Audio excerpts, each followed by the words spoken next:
Welcome everybody to this month's Protein Innovates Capture webinar series. Today we have Dr. Rotimi Aluko, a certified food scientist and is a professor in the Department of Food and Human Nutritional Sciences, as well as director of the Richardson Center for Functional Foods and Nutraceuticals at the University of Manitoba in Winnipeg. He obtained his PhD in food science in 1996, then did postdoctoral fellow work at the University of Guelph.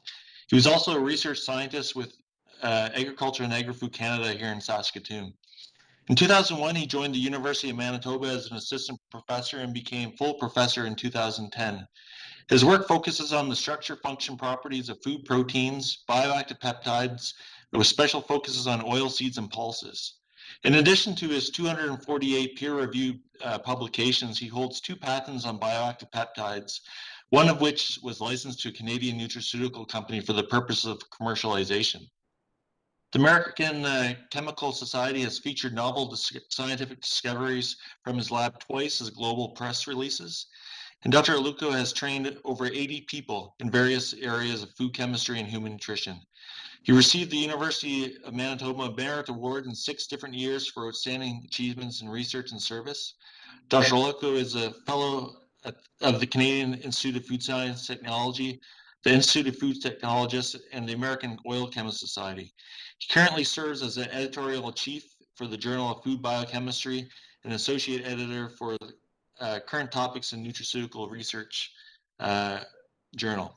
So I'd like to ask everyone to turn off their cameras just to save some bandwidth and mute your lines. And we'll have a question period afterwards. So take it away, Dr. Aluko. So again, welcome to this series of seminars organized by Capture, which is, of course, if you don't know, it's one of the training programs funded by the federal government of Canada through the National Sciences and Engineering Research Council, NSAC. So again, it's a pleasure to be here, and I want to thank Dr. Nickerson, as well as other members of this wonderful group for inviting me for this presentation. Originally, I wanted to give a 2-hour presentation, but I think Dr. Nickerson will not be very happy with me. So you're going to listen to about 40-45 minutes talk, and then that way we can have a few minutes for discussion. And again, remember, please, if we cannot get to your question, please feel free to send me an email to ask your question. All right, so like we were told, this is the title of the presentation, Plant Protein-Derived Peptides as Potential Health Promoting Agents. In terms of what I'm going to talk about, of course, I'll give you a brief introduction about bioactive peptides, specifically why do we need bioactive peptides? How are they produced, and how do they work? And then I will end it just using 3 basic examples in terms of potential health benefits, looking at antihypertensive peptides, antioxidant effects, as well as the ability of peptides to modulate the immune function. So let's get started. So what are bioactive peptides? And again, I'm sure a lot of you probably have an idea of this area of work, but we know that proteins, are chains of amino acids joined together. And I put it like a train, like we all know what are trains. So you have trains, and then trains, of course, are composed of coaches. These coaches are linked together to give you a very long train. So proteins are similar, in which case the coaches represent amino acids, okay? And then these amino acids are joined together by peptide bonds to give you a very long molecule. And so in nature, we have 20 natural amino acids, okay? And therefore, there is really, a lot of combinations possible, in terms of forming different types of proteins. However, within each protein, there are certain segments usually consisting of 2 to 20 amino acids. And these types of segments, they have the ability to positively impact human health. But of course, because they are still present as an intrinsic part of the mother, what you can call the mother protein chain, they remain active. That's simply because they're not free. So they are bonded to other, amino acids. Okay. But these segments, if they are released, they become bioactive. And so to release these bioactive peptide sequences, all right, we can treat the protein with an enzyme or with an acid, but usually we use an enzyme because enzymes are much more specific and they act like biological scissors. Basically, they're able to cut the peptide bonds on either side of this sequence, and in that way, they can release the free fragment. Now, this free fragment is what we call a peptide. And so basically, a peptide is simply a smaller form of a protein.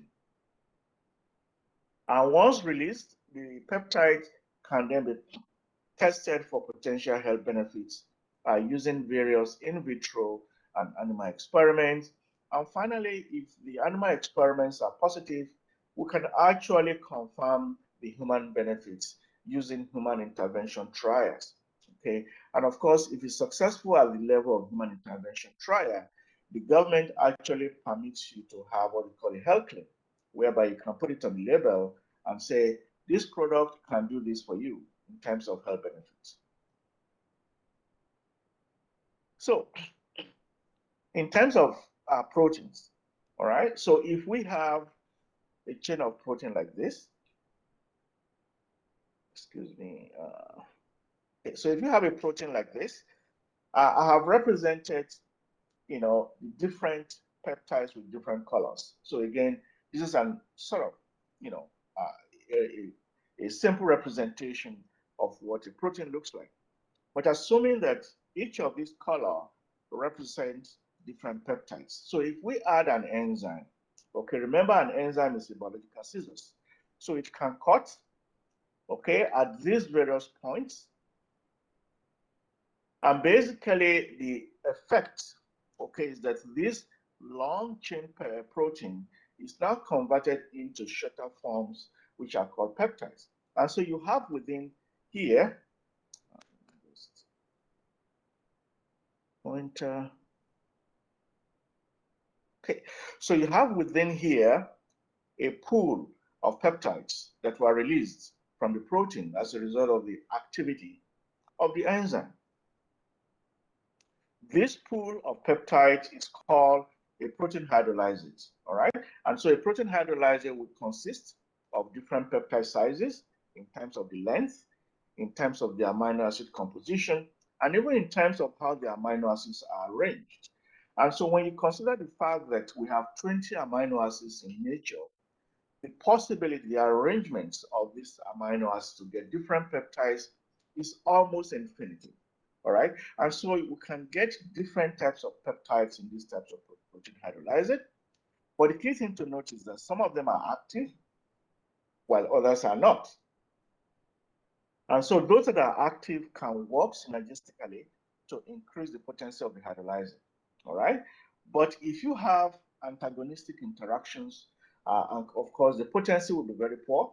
All right. And then you have to separate the peptides basically to remove the antagonistic interactions.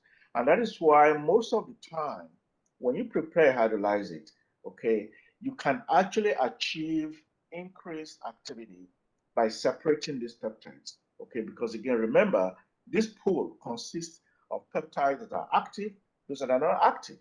Okay, and so separation is usually required. But again, that will be for another day.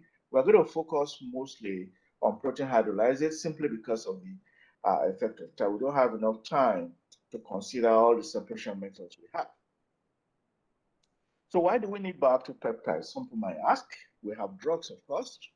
But of course, we know that traditionally we treat diseases with medications, all right? These medications are drugs. We call them drugs because they are synthesized compounds that are not natural. They are not naturally, found in our system. Okay, so these drugs, they've been very useful. Okay, that's why we have increase in human life, of course. all right? But the problem is that drugs can have severe negative side effects, especially during long-term use. Again, remember that a lot of these drugs are used for a very long time, and this, negative side effect reduces the therapeutic advantage, all right? Because the required doses may not be possible, all right? Because the more you use, sometimes the more toxic the drug becomes, and so the therapeutic advantage sometimes is limited by these negative side effects. Or sometimes patients do cheat, okay, because of negative side effects. They don't adhere properly to the treatment regimen. So instead of taking 2 pills per day, they might cut it to 1 pill per day. But then that basically exaggerates the health problem. And that is why people keep going back to the physician because they cheat, okay, on their drug regimen. And therefore, scientists for a long time have always searched for natural compounds with healing power, similar to drugs, but without the negative side effects of drugs. And so peptides that are generated from foods belong to this category of therapeutic agents with little or no known negative side effects. And that is simply because peptides come from proteins, and proteins are susceptible to digestion in our system, and they can be cleared very rapidly, okay, from our body. One of the main reasons why drugs are very toxic is because of persistence, okay, because they are not cleared very quickly, and so they persist in the system, and they can affect, okay, unintended targets. In contrast, peptides are proteins. They have susceptible peptide bonds that can be broken, and so they don't really persist very long in our system. Moreover, they can be converted readily to amino acids and then incorporated into our system. However, because of the decreased persistence, okay, it also means that peptides are not as therapeutically effective as drugs in terms of those comparison, all right? But due to the rapid clearance from the body, it means that we can use peptides at a much higher dose compared to drugs, and we still achieve similar therapeutic effectiveness. So again, the advantages and disadvantages, okay, in terms of peptides. Moreover, we can use peptides to formulate foods, which can be consumed, and this removes the psychological burden associated with drug intake. Okay, many people prefer to just drink a beverage and get better instead of popping a pill. Okay, so functional food formulation is one of the main reasons why the whole field of bioactive peptides have become very, very popular. So how are bioactive peptides produced? Again, very, very simple. This is one of the simplest protocols that we use in the lab to produce bioactive peptides. So you have your protein material. Of course, you adjust the temperature of the enzyme, the optimum pH of the enzyme. You add your enzyme, you digest for a period of time that is usually predetermined. You are predetermined the most effective digestion period. All right. Sometimes during this digestion, we can take samples at time intervals simply to look at the rate of digestion. And then once digestion is over, we inactivate the enzyme, okay, and that is to prevent further hydrolysis, okay, to damage, so that you don't damage your bioactive peptides that have already been produced, all right? So you don't want to, digest beyond the optimum time. And that is why after the digestion, we inactivate the enzyme by heating to 80 degrees Celsius for a few minutes, or we can also adjust the pH outside the optimum pH of the enzyme. We cool to room temperature centrifuge. When you centrifuge, of course, you get two phases, right? You have the precipitate, which basically consists of undigested proteins and can be discarded. And then you have the liquid supernatant, which contains the soluble peptides that have been digested and released from the protein. And these soluble peptides is what you freeze dry as your protein hydrolyze it. So again, very simple protocol, but there are there are variations of this protocol. But that's how we get our peptides. So how do bioactive peptides work? We're going to look at various mechanisms by which they work. Bioactive peptides work, okay, by inhibiting enzyme activity, because we know that a lot of metabolic reactions occur because of enzyme activity. And some of these metabolic reactions are linked to disease conditions. So when you have a disease, is because either there's too much activity of an enzyme or there's too little of activity of an enzyme. So in instances where you have excessive activities of enzyme, then we can use bioactive peptides to interfere with enzyme activity and reduce the enzyme activity in such a way that you can actually decrease the disease intensity. So inhibition of enzyme activity is a very, very important part of how bioactive peptides work. So for example, you have enzyme plus substrate, okay, to produce the product. But if you add the peptide can interfere with this reaction and reduce the rate at which the product is produced. And of course, once you do that, then you can dampen the disease intensity. So peptides are very useful in this way.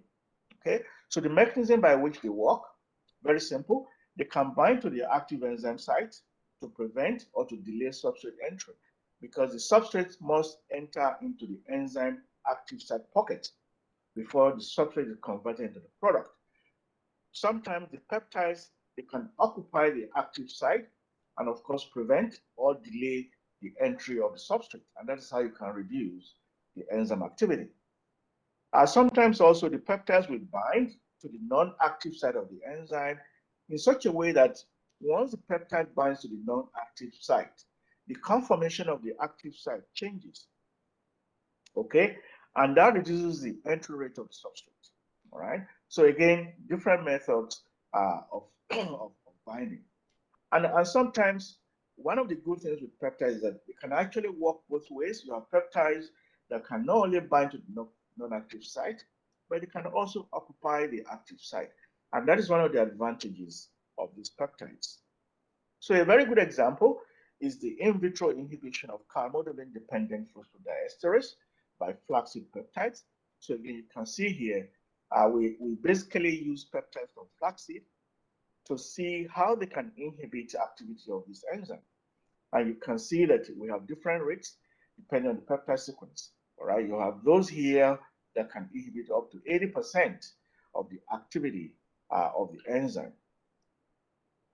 And why is this important? This is important because this enzyme, excessive levels of this enzyme has been found in some forms of cancer.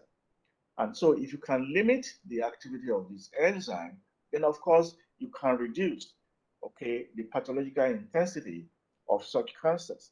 And actually there are some drugs that target this enzyme. And so we can use peptides the same way, basically to interfere with the activity of this enzyme. And in that way, you can actually reduce the potential risk, okay, of some forms of cancer. So this is the in vitro data. What we then did was to see, can we get the same thing in vivo?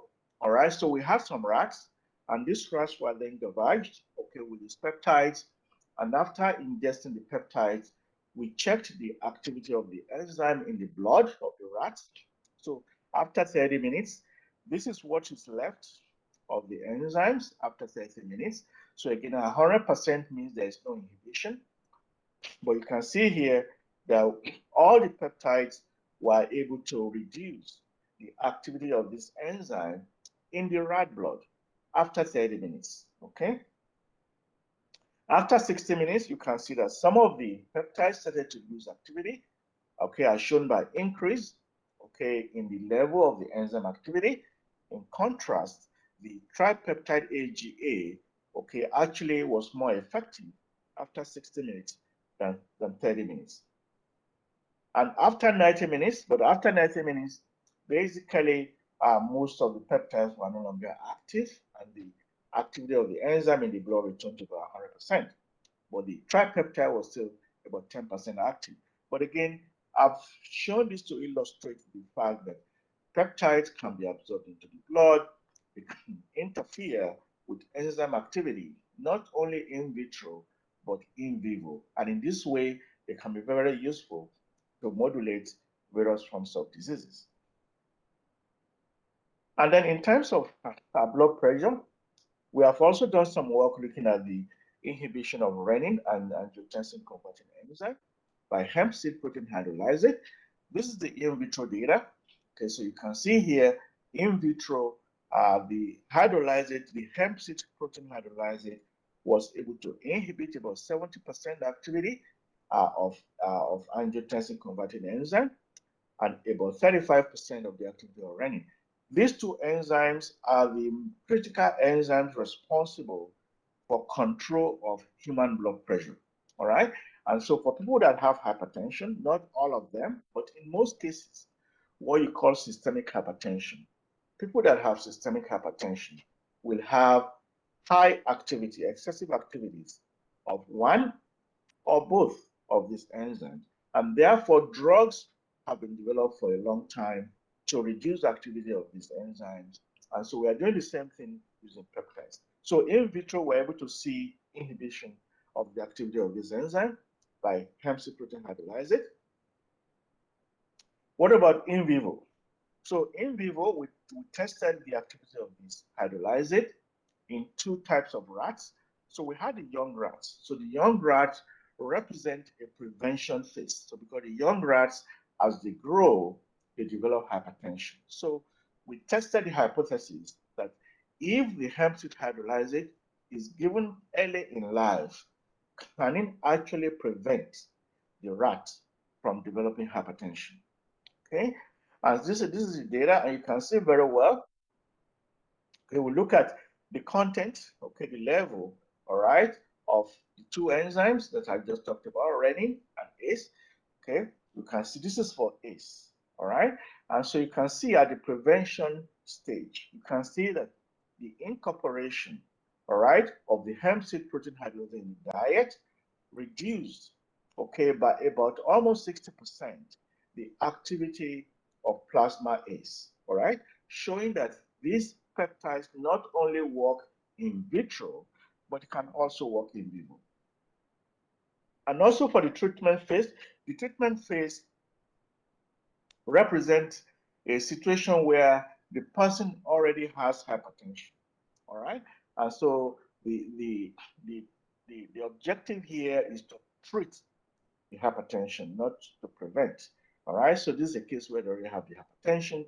And also, just similar to the prevention phase, we could see here that the administration, the oral consumption of hemp seed protein hydrolyzate decreased, okay, the level of plasma ACE, okay, in these rats. Similarly, the levels of renin were also decreased, okay, in the young rats, okay, in the preventive stage, as well as in the treatment phase, okay. And so again, you can see here, okay, it's just showing you again that these peptides not only work in vitro, but that even in vivo, they have the capacity to basically interfere with the activity of these enzymes. And of course, later on, I will show you the blood pressure data from these trials. Okay, I'm just showing you here how the enzymes work. I mean, how the peptides work. All right. The second mechanism by which the peptide works is usually through scavenging of free radicals. They can scavenge superoxide, for example, hydroxyl radical, hydrogen peroxide. They can reduce, okay, they can, chelate metal cations. All right. And so they can convert ferric to ferrous ion by donating an electron. Okay, they can sequester various types of cations. All right. And again, the mechanism is very, very simple. These peptides, they have electron donating or sharing properties, and therefore they can donate or they can share electron with free radicals. In that way, they can quench the activity of the free radical. They can also transfer hydrogen atom, all right, to some of these free radicals or to some of these metacations. And in that way, they can actually limit the damaging effect of these free radicals within our system. So again, checking how they work in terms of in vitro, you can see here, this is just in vitro activity of the hemp seed protein hydrolyzate, and then you can see here again the fact that the hemp seed hydrolyzate was able to, interfere with, for example, DPPA, radical. It was able to scavenge, hydroxyl radical. It was able to chelate metacation. The superoxide radical scavenging was not that great, but at least we know, okay, for a fact okay, that the hemp seed protein hydrolyzate could also act as an antioxidant in vitro. What about in vivo? Can it do the same thing in vivo? So again, from the rat experiment, we checked the peroxide content, all right? Remember, peroxides are basically the products of oxidative damage, all right, from these superoxide radicals. So the level of peroxides usually, okay, will give you an idea of the oxidative status, okay, of the animal, all right? So the higher the level of peroxide, okay, the higher the level of oxidative stress. So we looked at the ability of the peptides to reduce oxidative stress, okay, in the rat. And again, here the data you can see, okay, this is the control, okay. You can see here that addition of the hemp seed protein hydrolyzate, okay, at 0.5% or 1%, okay, led to decreased peroxide level within the blood. So again, showing that these peptides, they have the capacity not only to reduce oxidative stress, okay, in vitro, but it can do so in vivo. And then the fourth mechanism is by cholesterol binding, okay. In terms of how the peptides do this, peptides can disrupt, okay, micellar structure to reduce cholesterol and bile acid solubility. Remember, cholesterol is very hydrophobic. And because it's very hydrophobic, it requires bile acid to form a micelle, okay, and then to transport the cholesterol into the blood, okay. If peptides disrupt this micellar structure, the cholesterol remains insoluble and can be removed as waste product. But apart from that, peptides sometimes can bind to cholesterol, and in that way, they can actually reduce reabsorption into the blood. So we did a very small experiment with that, looking at the ability of indigestible proteins and peptides from cowpea to limit cholesterol absorption, okay, or to bind cholesterol. And so this is the in vitro work. So in vitro, we subjected the cowpea to various processing methods: autoclave, dry heat, freeze thaw, gelation, and then we subjected the protein to hydrolysis, simulated hydrolysis, and then we removed, okay, we isolated the proteins that were not digested. So that's why we call it indigestible proteins and peptides. And so we looked at the ability of this indigestible fraction to bind bile acid, or which contains cholesterol. And you can see here, okay, virtually all the processes gave us indigestible proteins that could bind bile acid. Okay, this here is the standard cholestyramine, which is a drug that can be used to bind bile acid. Okay, but again, you can see that the peptides are not as effective as the drug. Like we said earlier on, drugs are much more effective. But the advantage here is that we can see here that the peptides are about half the activity of the drug. But again, we can use the peptide at a much higher level compared to the drug. Okay. So then we went and tested this in a rat model. Okay, after feeding for 6 weeks, we look at the level of cholesterol in the blood. Okay, so here you have the control in terms of the level of the blood is a control rat. Okay, and then we added peptide. Okay, we also added the undigested protein. You can see here that the 1% peptide was not effective, but and this adds to the fact that I was saying that we can use higher concentrations of peptides compared to drugs. So when we increase the level of the peptides to 5% of the diet, you can see a significant decrease in the plasma total cholesterol level compared to the control, even 1%, or even to the rats that were fed the whole protein. So again, showing us that apart from the ability to bind the cholesterol in vitro, in vivo, you can also do the same thing by reducing the amount of cholesterol in the blood. And lastly, how do they work? Okay, again, these methods I'm giving you, they are not exclusive. There are several other mechanisms by which peptide work, but I've only given these 5 because of time. The 5th method by which peptides work is the fact that we know that apart from being in the gastrointestinal tract, they can be translocated into blood circulation. All right. And once they get into blood circulation, then they can go into target tissues, the heart, the lung, the kidneys, and actually interfere with target enzyme activities. So again, we wanted to find out the flaxseed peptides, are they actually present in the blood or not? So again, we tested the level of peptides in the blood after 30 minutes. We were able to detect these three peptides, the tripeptide, this peptide, and this tetrapeptide here. These other three we didn't detect, okay, either because the level was too small, or they were already broken down, okay. And after 60 minutes, you can see, even after 60 minutes, these peptides were still there. Those three peptides were still there. But after 90 minutes, the pentapeptide was gone, and only the tripeptide and the tetrapeptide was still present. But again, it shows that some of these peptides can enter the blood circulation. And once they enter the blood circulation, then of course they can be carried to various organs where they can actually work. And so we now know that these peptides do get into the blood, and then of course they can exert their activities. Okay, so then I'm going to basically go to the second part of the presentation by just giving you a few examples of some of the health benefits of bioactive peptides.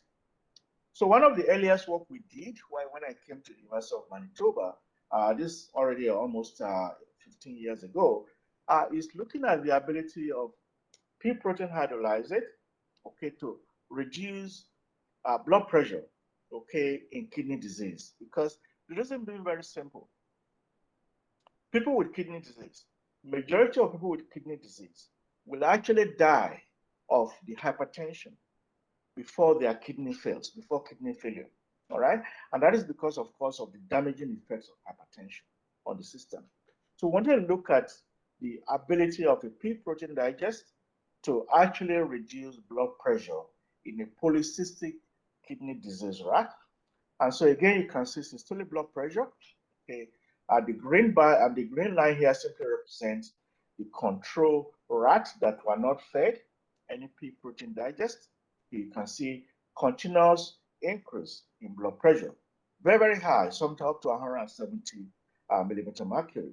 In contrast, the incorporation of 0.5% or 1% of the hydrolyzate, actually after 6 weeks, okay, was able to significantly decrease the systolic blood pressure in these rats. Again, showing the potential benefit of these types of protein hydrolyzate in treating hypertension associated with kidney disease. A similar effect was also observed for the diastolic blood pressure, significant reductions in diastolic blood pressure after 6 weeks. And again, you can see this, the inability to see any effect after 5 weeks tells you that, kidney disease, the hypertension associated with kidney disease is a very serious disease. You can see after 5 weeks, we couldn't see any change. It was very difficult. It was only from the 6th week, okay, that we're able to, see significant decreases in blood pressure. And this tells you the fact, the damaging effect of hypertension associated with kidney disease. And so we looked at, one of the major functions of the kidney, of course, is to produce urine, to remove toxic compounds from our system. And we can see here, again, one of the problems with kidney disease is the inadequacy, okay, in urine production, okay? The kidney doesn't produce, sufficient amount of urine, and therefore toxic compounds accumulate within the person, all right? We can see here that the rats that consumed 0.5% level of the hydrolyzate, a little bit of increase in urine production, but not really significantly different from the control. But increasing the hydrolyzate to 1%, you can see about 25-30% increase in urine production. And again, you might say it's only 30%, but to somebody who is seriously sick with kidney disease, a 20-30% increase in urine production is a lot and can be a matter of life and death. And so we also went further and we actually tested these pea protein hydrolyzed in a human trial, okay, to see whether this can actually reduce blood pressure, okay, in moderately hypertensive human beings, okay. And we could see the effect after 2 weeks, okay, of consuming 3 grams per day, okay. 1.5 grams per day did not work, it wasn't effective. But when we increased the dose to 3 grams per day, we were able to see significant decrease in blood pressure, systolic blood pressure of the human participants at the 2 and the 3 weeks mark. And again, this speaks to the fact that we can use higher levels of these products compared to drugs. Okay, it's very difficult for you to be feeding somebody 3 grams of a drug in a day. You are going to kill that person, all right? But in this case, we can use high levels of these protein hydrolyzes because they are just proteins that can be converted into amino acids, and so the side effects are very, very minimal. But what is important here is the fact that this product was able to lower blood pressure, okay, in people. So it wasn't just at the in vitro level or the animal level. We're able to show at the human level that this hydrolyzer has the potential to be used as an antihypertensive agent. And so I'm also going to give the example. I gave the example already of the hemp seed hydrolyzed, but we also looked at the blood pressure in terms of the prevention stage, like I mentioned earlier. You saw the effect on the enzyme activity. Now I'm showing you the effect on blood pressure. So you can see normally as the rats grow older, they develop hypertension, this black line here. But when you incorporate the undigested protein, the hemp seed protein, it was actually effective. All right, the unhydrolyzed protein, okay, prevented this hypertension, but it was not as effective as the protein digest. The protein digest not only prevented, it actually reduced, okay, the blood pressure. Okay, the unhydrolyzed protein simply maintained the blood pressure at the normal level, but the hydrolyzed reduced significantly, okay, the systolic blood pressure. And this happened, okay, both at the treatment and the preventive stages. And so we also tried this at the preclinical level, but we didn't have enough funding. So we tested this in 4 human volunteers, the hemp seed protein hydrolyzed. And these four volunteers consumed, again, 3 grams per day for 4 weeks. And we found a net change, okay, of -7 millimeter mercury, okay, in people who actually consumed the hemp seed hydrolyzed. We also saw similar decrease, okay, in the diastolic blood pressure. So these results allowed us to get a grant where we're able actually to now test the hemp seed hydrolyzed on a much larger scale. And we have just completed the trial, but I don't have the results yet to give you. But we tested on the larger scale.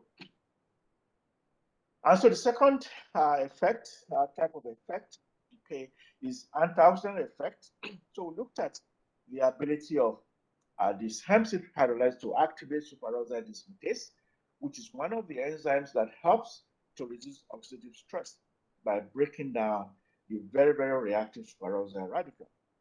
And again, you can see here at the preventive stage, you can see significant increases in the level of this enzyme, both at the preventive as well as at the treatment phases. So again, this hydrolyzed was able to boost the antioxidant capacity of the rats. Same thing with catalase. You can see significant increases at the preventive as well as the treatment phases. So again, catalase is very, very important in detoxifying hydrogen peroxide. And we're able to show that this hemp seed hydrolyzing can actually activate catalase activity, okay, in the blood of these rats.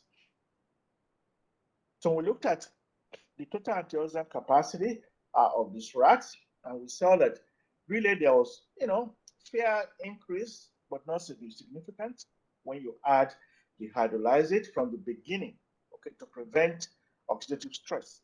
All right, so to prevent oxidative stress, we're able to achieve a little bit of result, but not very, very significant. But what was very, very striking was that Once the rats were old, you can see at the treatment phase, okay? Apart from the fiber, so you can look at the green bar here. This is the antioxidant capacity of an old rat compared to that of a young rat. So you can see this rat, has a very high oxidative stress already.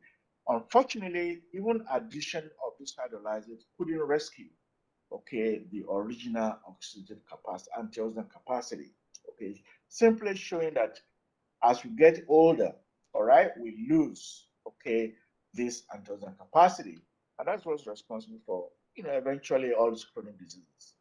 But unfortunately, the hydrolyzer couldn't rescue the original antioxidant capacity. So this is the study protocol. Like I said, we've just done completed a double-blind randomized study looking at the ability of hemp seed protein and hemp seed protein hydrolyzate to reduce blood pressure in hypertensive people, and we hope that the results of the trial will be published by next year. So I know I have 5 minutes left, so I'll just use the next 5 minutes to complete this. So the last one we looked at was the ability of peptides to modulate immune system. So we used sunflower peptides with some of my collaborators in the United States. So one of the first we looked at was the inhibition of interleukin-1 beta kappa activated NF kappa B. All right, NF kappa B is a protein complex that we know for a fact, okay, actually promotes inflammation. And this inflammation is linked to cancer, viral infection, and so on and so forth. So if you can dampen the level of NF kappa B, then that is good. All right, so we looked at the ability of the sunflower peptides to reduce NF kappa B level. So you can see here, the black bar here simply represents 100% activation by interleukin-1 beta, okay? The incorporation of the hydrolyzate, okay, or the various membrane fractions actually led to decreased levels of NF kappa B. So again, showing that these sunflower peptides could also, boost our immune system, okay, by preventing the expression of NF kappa B. We looked at CD14 expression in monocyte cells. Now, CD14 is a protein that's secreted by macrophages, okay, and this protein binds to bacterial lipopolysaccharides, so it's like a marker. And once the CD14 binds to a bacteria, for example, then it signals that this bacteria should be removed, and the macrophages come and remove it, all right? And so we looked at the ability of these sunflower peptides to boost, okay, the level of CD14. Okay, so again, you can see here, all right, this is the original level, okay? Addition of the sunflower peptides led to various levels of increase in the expression level of the CD14. And what is more important to note is that the less than 1 kilodalton fraction, okay, was the most effective. Okay, so these are the smaller peptides, telling us that these smaller peptides may be more effective than the bigger size peptides. Similarly, we looked at CD86. CD86 is an interesting protein because it is expressed in dendritic cells, okay, and macrophages. And the whole purpose of the CD86 expression is to activate our immune system through the T cells. All right, the T cells are activated. These are white blood cells, and of course, the T cells are specialized, okay, in removal of foreign particles, especially bacterial infection. All right, so you want, okay, this system to be very, very active. All right, and so when we looked at the ability of these peptides, you can see here, okay, this is normal level in the monocyte cell. When you add the peptides, you can see significant increases, okay, actually for the less than 1 kilodalton peptide. Again, showing that these small size peptides are very, very effective in boosting the level of expression of this very, very important protein. And then we then purified, I'm not going to show the methodology, but we purified the peptides present, okay, within this hydrolysis, within the 1 kilodalton, fraction, which was the most active fraction. We tried all those experiments that I've just mentioned. For example, the dampening of NF kappa B, we can see here, okay, that all the peptides were able to reduce, okay, the level of NF kappa B. And also they were the peptides were also able to boost, okay, the level of the CD14, all right? And also they were able to the peptides, but only the peptide that contained the methionine, this peptide here, this pentapeptide, okay, was basically the most effective in terms of boosting the level of CD86. All right. Okay. So again, overall, it shows that this peptide that contain methionine, okay, is very, very important in terms of being able to boost our immune system. So to summarize the immune modulation aspect, so we know that the sunflower protein hydrolyzed, it blunted the interleukin 1 beta kappa, 1 beta stimulated NF kappa B activation, and also boosted the expression of CD14 and CD18, which indicates that the peptides can actually, lead to maturation of the dendritic cell.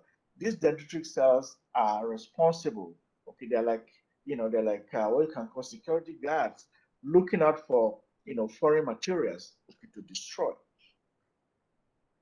And so testing of the sunflower protein hydrolyzing membrane ultrafiltration and HPLC fractions indicated that smaller and non-polar peptides were the most potent. And so we identified 4 novel peptides, okay, from them, and all of them acted the same way as the hydrolyzed, okay, by reducing the inflammatory markers and by also boosting the expression of CD14 and CD86.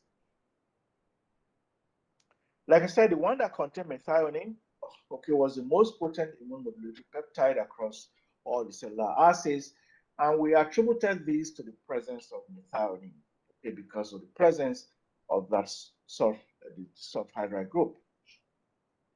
So the results suggest that the sunflower peptides might enhance the response to gram-negative bacteria by increasing the expression of these proteins and boosting differentiation of monocytes into antigen-presenting dendritic cells that more effectively communicate with T cells to generate an adaptive immune response. And when you look at the current environment of the COVID-19, okay, the ability to boost our immune system, okay, becomes really much more critical. And so these types of peptides could assist in strengthening the human immune system against these types of infections. And so that is the end of my presentation. Just to thank, those responsible for this work. Of course, most of the work, okay, virtually all the work were done by my past and present students. I can't list them all here. They know themselves. I thank you all for making me look good sometimes, but actually, the students do the work, and I'm sure you know that already. So thanks to all the students that work tirelessly all the time to give us all this type of data. And of course, my research collaborators, I have several collaborators, all over the world that are responsible for some of this data. And the work would not be possible, of course, without financial assistance and funding for various projects were provided by Manitoba Pulse and Soybean Growers, the Natural Sciences and Engineering Research Council of Canada, the Advanced Foods and Materials Network of Centers of Excellence, and of course, one of the private companies that licensed one of our products, the Advanced Orthomolecular Research in Calgary. And so thank you very much. I know I went 2 minutes overhead, but hopefully we'll still have a lot of time for questions. So thanks again, and I look forward to answering your questions. Thanks, Rotimi. Does anyone have any questions? Maybe they can write. Oh, here we go. Comparing bioactive peptides of animal source to plant source, which is more effective in treatment of chronic diseases? We mentioned, for example, hypertension or other chronic diseases. Well, you know by now that I haven't done much work with animal proteins or peptides, but we should know that it is not the source of the protein that is more important. It is the sequence of amino acids or the types of peptides you generate that is actually very, very important. All right. So, for example, you could have, I just give you an example a peptide that contains thionine, okay, that was produced from sunflower. It is possible that that peptide sequence is found in a beef or is found in milk, all right? All we need to do is find a way to release it, all right? So what I'm saying is that it is not just the source of the peptide that is more important. And what is most important is, the type of enzyme you use, your hydrolysis condition, and what you generate, all right? But in most cases, we've seen several examples where similar peptide sequences are generated from both animal and plant proteins. Okay, so, so the efficacy doesn't depend on the source. Okay, the efficacy depends on the types of amino acids that are present, how they are arranged on the peptide chain. Perfect. Another question here, does mechanical approaches for production of bioactive peptides or protein hydrosylates affect its functionality? Mechanical? I'm not sure what you mean by that. The method? Yes, Gina, are you able to clarify what you mean by mechanical?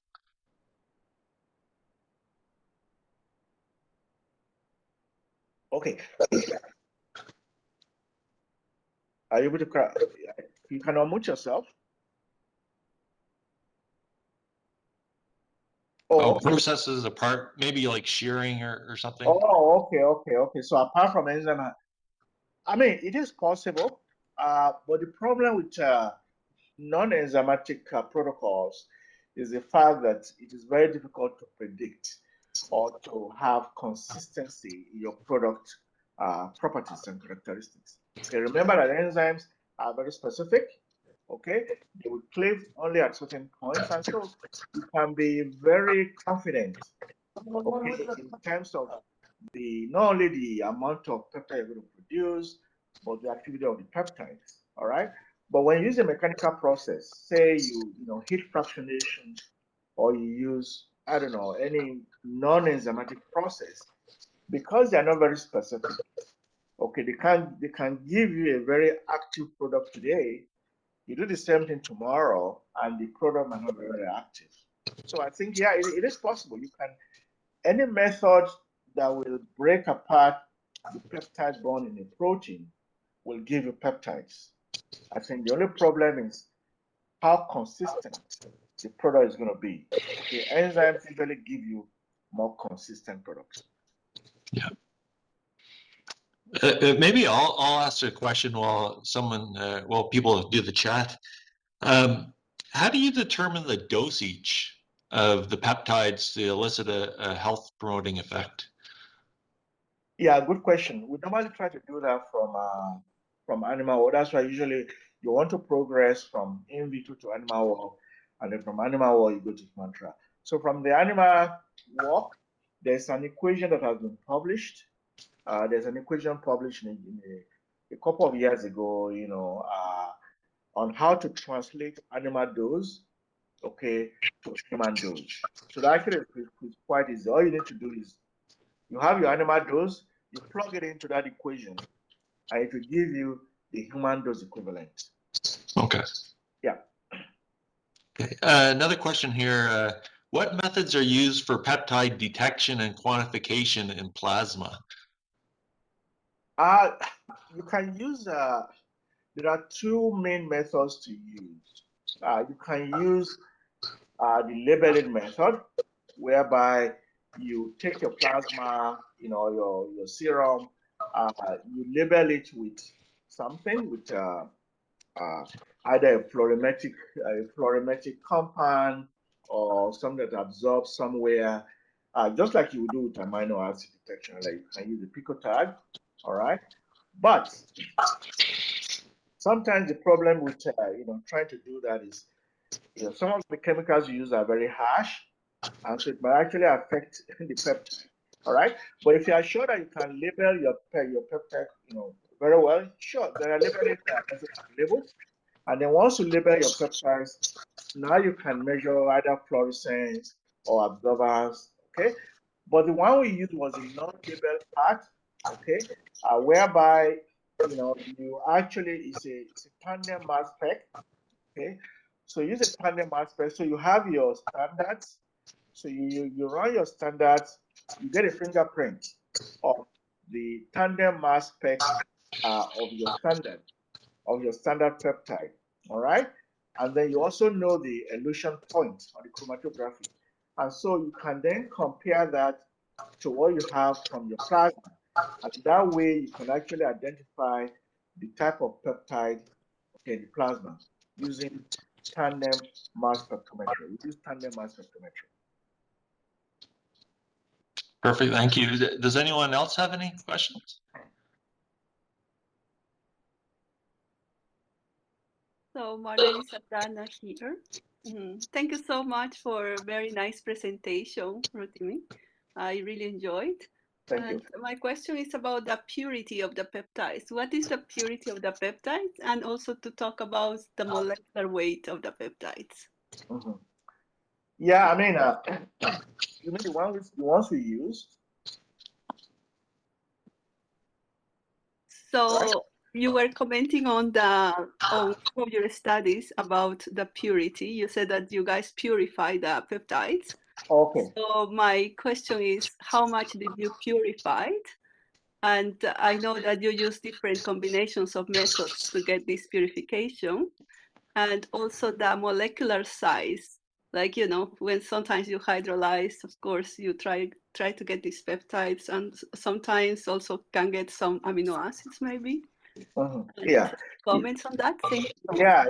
When you do peptide purification, usually it depends on what you start with, right? So in our own case, we try to purify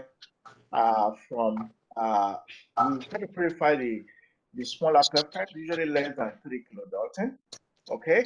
The reason being that most of our peptide sequencing facility, okay, have a limit of about 2,500 daltons in terms of, maximum detection size. And so in terms of size, usually peptides are less than 3 kilodaltons, but we can purify them by several rounds of HPLC, and then we can confirm the purity using a tandem mass spectrometry. Okay, and so that's basically what we do. And yeah, so you are going to have a range from dipeptides, that is 2 amino acids in the peptide, sometimes up to 10 amino acids in the peptide. Okay, and even sometimes bigger than that. All right, but we can sequence peptides that have amino acids up to, I believe, 15 amino acids. Yeah. Thanks, Rotimi. We'll do one more question from Cassia here, and then we'll close off the session. You mentioned at the end of enzymatic hydrolysis, you centrifuge the solution to separate the soluble proteins. In the case of insoluble proteins, is it likely that the peptides would have low solubility too? And if this is the case, wouldn't the centrifugation step remove most of the proteins from the hydrolyzed solution? Okay, I'm reading a question here now. In case of insoluble proteins, is it likely that the peptides will have low solubility too? And if this is the case, wouldn't the centrifugation step remove most proteins from the hydrolyzed solution? No, not really. Not really. When we talk about the insoluble proteins, usually these are very, very heavy proteins, okay, compared to the digested fractions, all right? Once you digest protein into fractions, okay, they will have more solubility than the totally undigested protein, okay? And so the potential of losing peptides, I would say, is like maybe 0.5%, very, very low.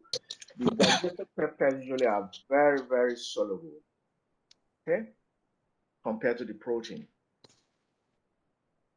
Perfect. Well, I'd like to thank you on behalf of the Capture program, Dr. Aluko. It was a really nice presentation. Again, if you have any other questions, feel free to email Dr. Aluko directly. Our next seminar presentation is on June 29th. Dr. Nandika Bandera from the University of Manitoba, and he'll be talking about proteins for polymeric applications for food and non-food industries. So again, thank you, Rotimi. It was a really great talk. Thanks, everyone. Thanks, everyone. Thanks, Dr. Nicholson, for inviting me. And thanks, everyone, for attending. I really appreciate your time. Thank you.